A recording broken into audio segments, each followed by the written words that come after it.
وہ بھی حضرت عبداللہ بن عباس رضی اللہ عنہما سے مروی ہے۔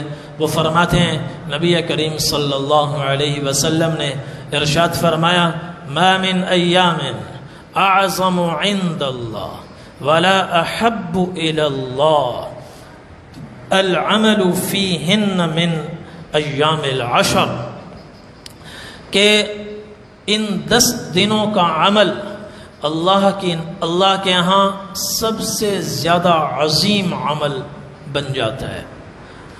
کسی دن کا عمل اتنا عظیم نہیں ہوتا جتنا ان 10 دنوں کا عمل اللہ کے ہاں عظیم ہے، اور کسی دن کا عمل اللہ کو اتنا محبوب نہیں جتنا ان 10 دنوں کا عمل اللہ کو محبوب ہے۔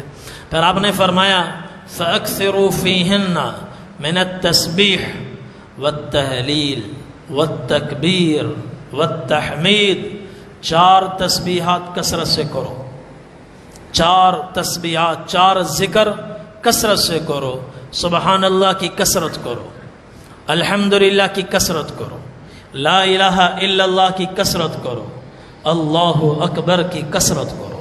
یہ 4 ذکر ان 10 دنوں میں سب سے زیادہ کرو، چلتے پھرتے اٹھتے بیٹھتے، تسبیحات میں ہو، تسبیح نہ بھی ہو تو زبان پر ان 4 میں سے کوئی نہ کوئی ذکر ہر وقت جاری رہنا چاہیے۔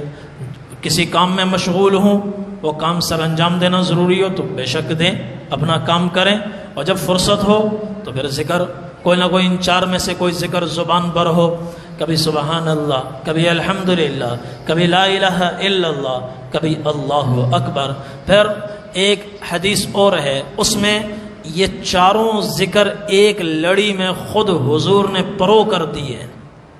یہ 4 ذکر، 4 تسبیحات خود حضور پاک صلی اللہ علیہ وسلم نے ایک لڑی میں پرو کر دیے ہیں کہ یوں پڑھ لو سبحان اللہ والحمدللہ ولا الہ الا اللہ واللہ اکبر۔